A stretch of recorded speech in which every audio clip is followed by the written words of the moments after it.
New patch notes for Tom Clancy's Division 2 just dropped. Stretch goals are coming yet again, this time with buffed drop rates. But what really caught my eye, as I'm sure it did most players, is the new exotic kneepads, the Blacklisters. These pads have been getting panned on Reddit, but how did they actually stand up, and are these actually goated for the next season? Most have just said, 600% incoming damage? Forget about it. Let's go beyond this and see how this might actually play out.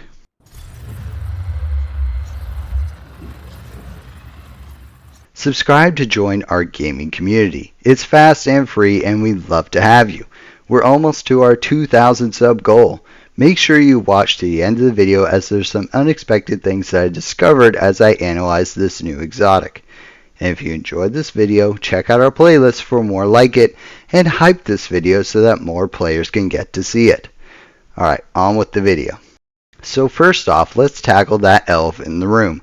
600% extra incoming damage is a 7 times incoming damage multiplier on us. That means most enemies are going to be able to basically one-shot us even with automatic weapons. Even 80% protection from elites isn't going to fully mitigate this, as that reduces the damage to 1/5 of what it normally would be just from elites. Even big shields are going to feel this extra damage. So what can we do against this damage? Well, the season is almost over, so Zealot won't be around forever to protect us. The Defender drone might help out a bit, but that's going to require a lot of investment. Decoys don't really work, at least after we start shooting, so that's not really an option. There is the possibility that maybe a teammate will be able to take the aggro, but I don't know how reliable that's going to be in practice. It seems like all around, investing in these different areas isn't really going to do it for us, especially when the trade-offs for completely tilting our build in this direction outpace its benefits. What's the point of getting 20% extra damage when we lose a bunch of damage on the rest of our build? Well, that brings us to the tactical ways we can mitigate this damage. We can tag an enemy and then simply put cover between us and them to shoot other enemies. This is probably going to be the most surefire way to avoid damage, but requires tall cover. If we pop out from short cover, we're basically exposed to every enemy at once. We can also disable some enemies, such as True Sons Immobilizers, Warhounds, Machine Gun Heavies, etc. This crowd control won't last forever though, so we'll have to maintain good situational awareness. If we don't have any of those enemies available, we might be in serious trouble. One other method that might work, but would also require very high situational awareness, is using suppression, which will only really work with LMGs. We need to hit the enemy and then force them suppressed into cover without killing them, and then move on to other enemies. I'm not sure at this point if this mark will be able to be applied to healing boxes or to other tech. If we can disable a True Sons turret, for example, or hit a mini tank that's stuck in cover, or hit a healing box, we'll have very little risk of dying to the increased damage. We'll just have to see about this and see if it actually works this way. And then on the other side of the coin, we have to look at what happens if we accidentally mark the wrong enemy. Well, in this instance, going down is going to be very likely. If the mark times out and a rusher is in our face, we're going to shoot that rusher. But if we can't take that rusher down, and keep in mind we won't have the extra damage bonus in this case, then we're going to take a shotgun shell to the face and get obliterated. Other enemies like drone operators, grenading mini-tanks, grenadiers, grenadier heavies, etc. could very easily and quickly end our runs. Let's set that aside for a second and assume we can avoid taking this extra damage, and think about how we are actually going to need to play with this to maximize our outgoing damage. We are going to need to pick our target carefully, attack that target, and then immediately switch targets to another enemy. Switching targets is going to decrease our DPS, especially since at that point enemies will be scattering. This is going to run counter to almost every player's fighting habits and will actually lead to worse play for every other build. In any other scenario, you want to kill that first enemy that you engage before you move on to the next one. Since the mark lasts only 15 seconds, we're likely to have to remark enemies at least 2 or 3 times over the course of the fight, longer for certain activities. Depending on the activity as well, we might have non-overlapping waves, so we'll have to redo this cycle with every wave. Some activities like Countdown are going to be horrible for this. The first hunters are all solo fights, so these kneepads won't even be active. While there are 7 other players to take aggro, all it's going to take is a stray grenade, a stray bullet, or a hunter randomly deciding to push us to put us down on the ground. Headhunter builds likely aren't going to work very well with this either.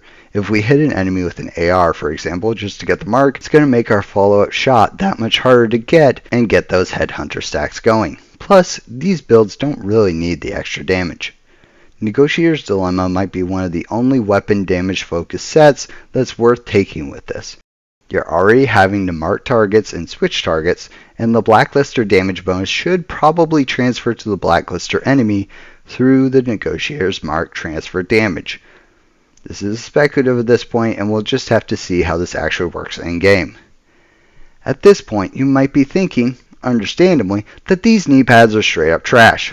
Way too complicated, likely to take you down, and not even be able to take advantage of the damage output. But there's a wrinkle here that I think very few have thought about. That wrinkle is status effect and skill builds. I am definitely a weapon damage player. I like shooting stuff, and I find skill builds frustrating and or boring.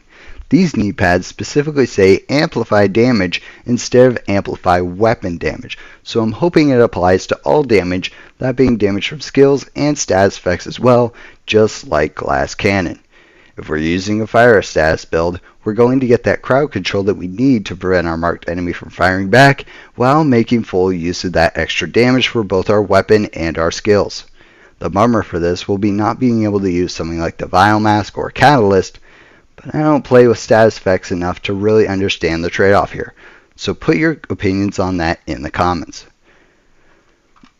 Skill damage builds are also going to benefit from these, especially since they don't really have an obvious exotic that's a shoo-in. Yeah, waveform or whatever, but that damage bonus is pretty middling on average. We're talking the Pokemon builds where you just hide in cover and throw out explosives, or the Refractor builds where you're healing a bunch and also hiding in cover a lot. Oxidizer builds might be a little less since it's harder to juggle shooting your weapon and using the oxidizer. Regardless, I think this has potential.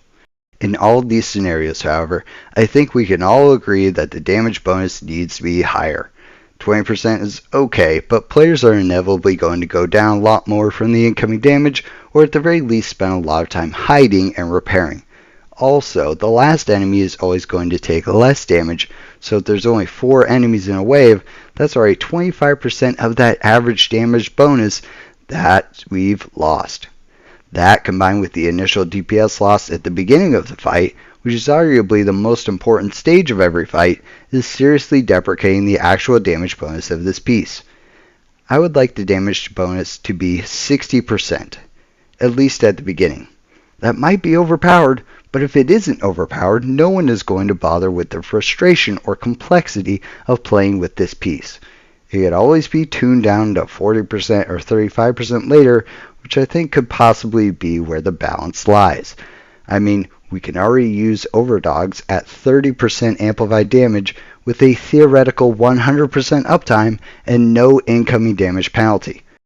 So I think it should be at least that much. Alright agents, so that's my preliminary take and analysis on the new Blacklister kneepads. Are you going to try this out, and how much amp damage do you think they need to bring to be viable? What builds are you going to run with it? Put all your thoughts and anything that I missed down in the comments below. Like the video if you liked it. That's the most direct feedback that I can get. Thanks for watching agents, and until next time, this has been Dispatch. Take care out there. It's going to make our follow-up short.